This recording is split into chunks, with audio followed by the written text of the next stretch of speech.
Coffee itself, the word actually comes from Arabic. In Arabic, the words call this drink qahwa. Qahwa is the drink that comes out from the bun, from the coffee bean.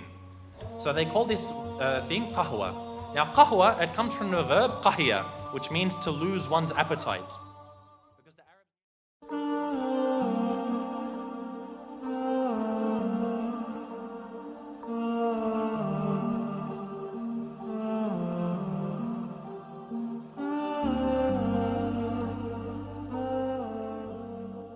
I want to ask, I'm pretty sure most of us have had a coffee before.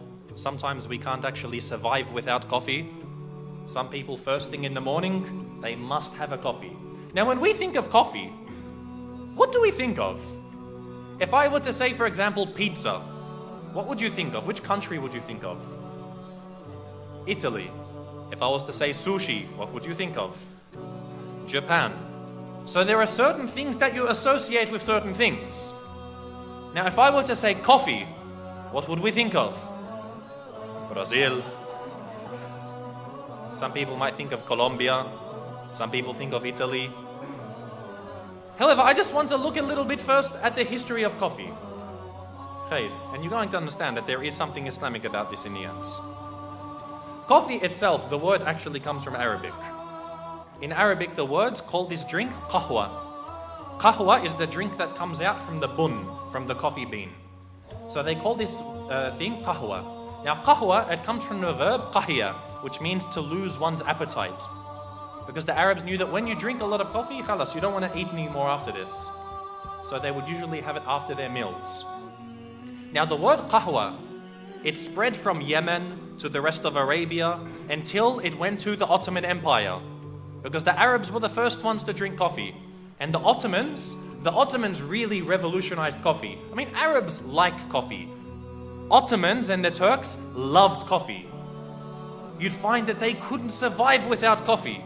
This was every single Ottoman would be drinking it, to the point that many of the scholars of the Ottoman Empire, they stipulated that, of course, as we know as Muslims, a man has to spend on his wife.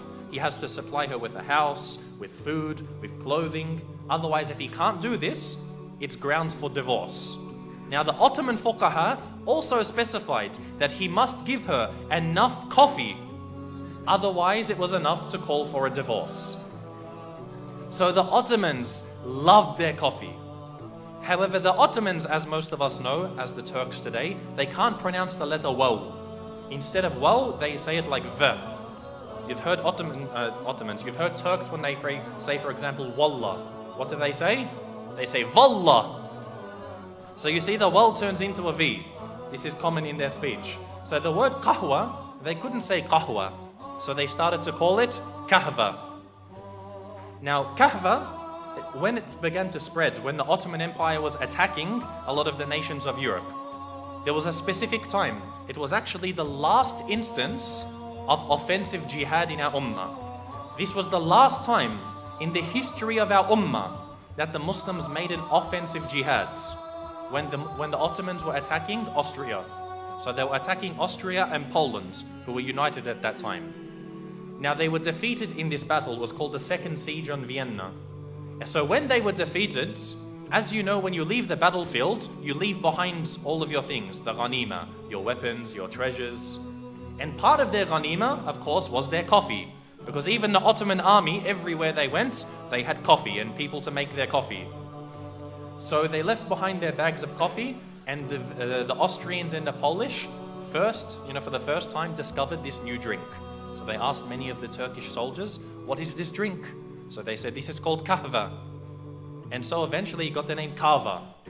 And then from the name kava, it turned into kafa, then into cafe.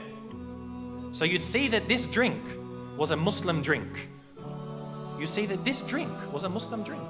For a long time, the Pope forbade Christians from drinking this. The Pope, he gave like a fatwa, and he said Christians are not allowed to drink coffee. It is haram for them. Until a while later, one of the later popes, he decided to reverse this decision. He got a bag of coffee and he baptized it in the church. So he said now coffee is a Christian drink. Now this story, the reason why I mentioned this is, as I said, when we start to introduce history, I like to suggest that we know nothing. Every day we drink coffee. Most of us won't even know about this Islamic history, when there was a point that just drinking coffee could get you thrown out of the Catholic Church. You'd be accused of being a Muslim. Nowadays, everyone drinks coffee, but very, very few people know about this history.